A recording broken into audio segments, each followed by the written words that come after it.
Good morning. There's so much going on in my garden right now and so much that I want to show you that I'm having trouble deciding what's next. What should I show you next?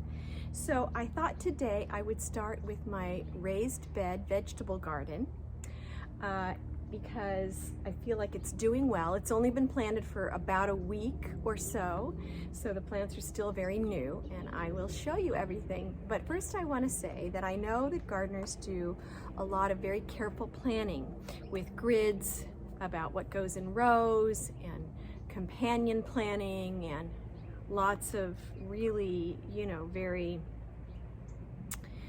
very clever ways of planting gardens. I will say I did none of that. I did literally no planning.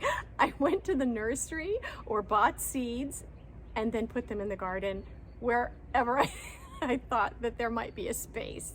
So I have planted things so that they have enough space and that they're in different sections, sort of, but I didn't plan any of it. So no judging about the planning. All right.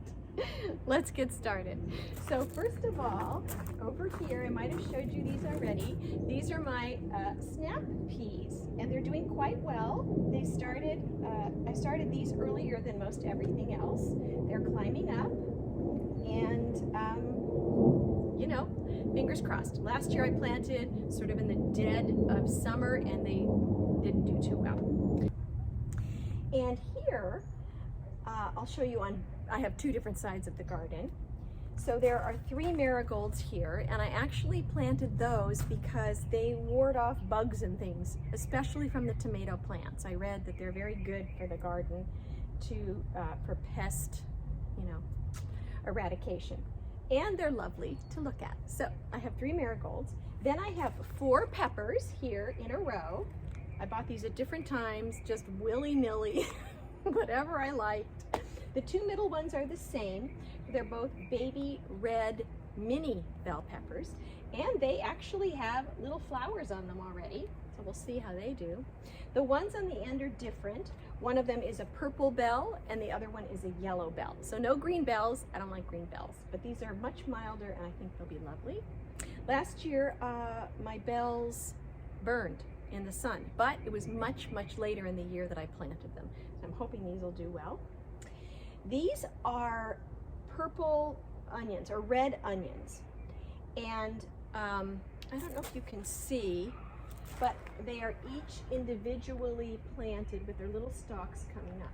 Now here is a trick that I learned from one of my readers, one of my blog readers.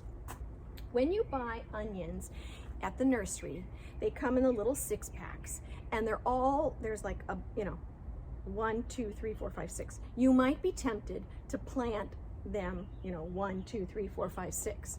But there are a lot of onions in each little tiny part of the 6-unit pack.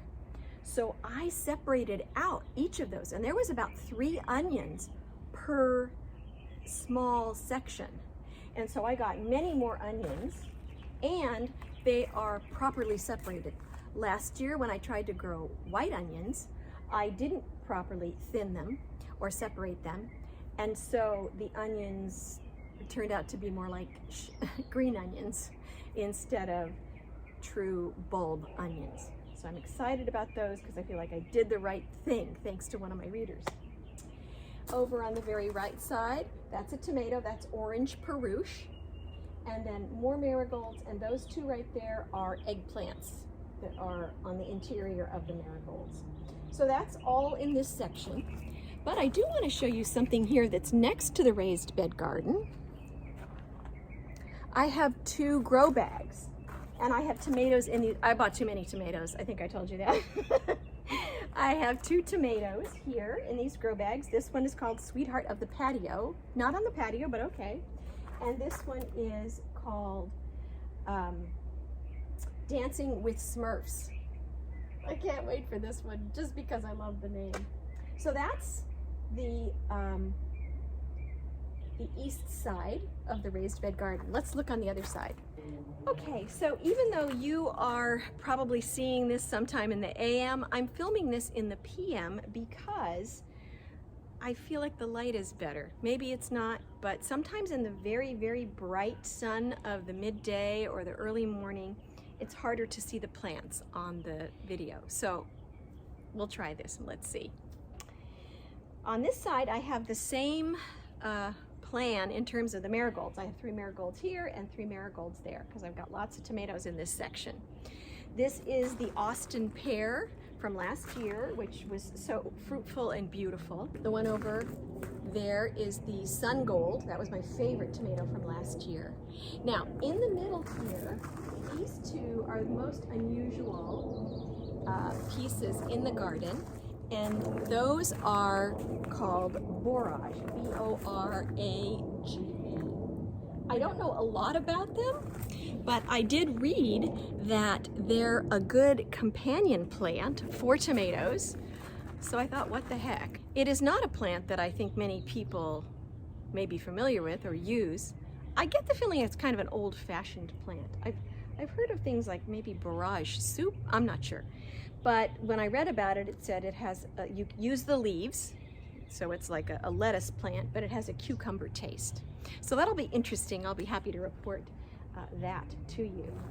Now these are also snap peas, and these I did not grow from seed. I bought these from the nursery, and they're doing quite well as well. They're wrapping their little tendrils around the trellis. And then this is called, the chica cherry. So that's going to be a very red cherry.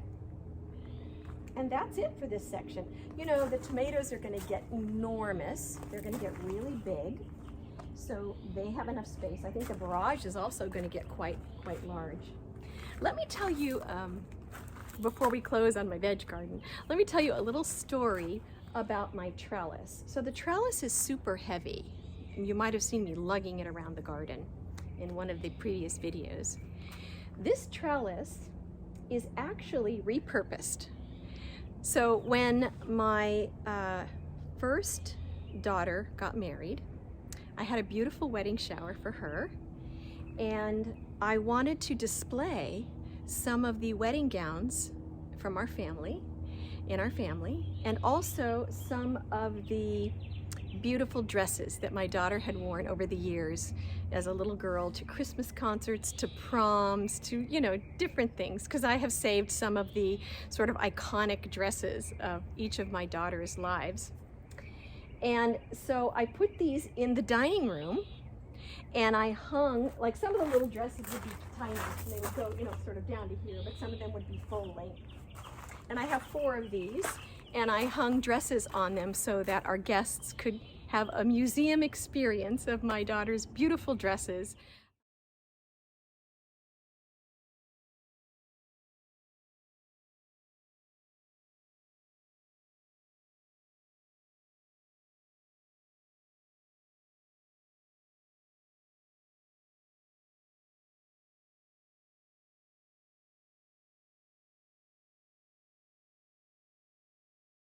So when people say that the garden is full of memories, I have memories in my garden to spare.